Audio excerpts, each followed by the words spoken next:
வணக்கம் நண்பர்களே, நாம் இந்த காணொலியில் 2 மூலிகைகளை பற்றி தான் பார்க்க போகிறோம். என்ன மூலிகை அப்படின்னு பார்த்தீங்கன்னா, இங்கே பாருங்கள் எவ்வளோ அழகாக அந்த கீரை வளர்ந்து தொங்கிட்டு இருக்கு. ரொம்பவே அழகாக இருக்குது இல்லைங்களா?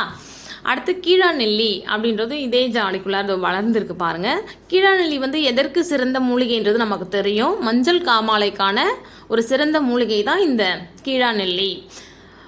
அடுத்து இந்த சிறு பசலை அப்படின்னு சொல்லுவாங்க இந்த கீரையை.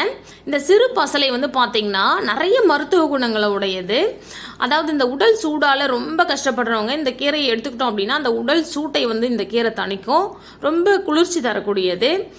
அது மட்டும் இல்லாமல் இந்த கல்லீரல் சார்ந்த பிரச்சனை, கல்லீரல் வீக்கம், சிறுநீரக பிரச்சனை, இதையெல்லாமே சரி பண்ணும். அடுத்து நோய் எதிர்ப்பு சக்தியை நல்லாவே இந்த கீரையை நம்ம எடுத்துக்கிட்டோம் அப்படின்னா நமக்கு நல்ல நோய் எதிர்ப்பு சக்தி உருவாகும்.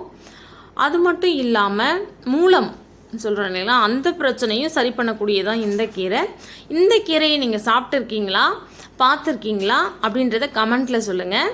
நன்றி, வணக்கம்.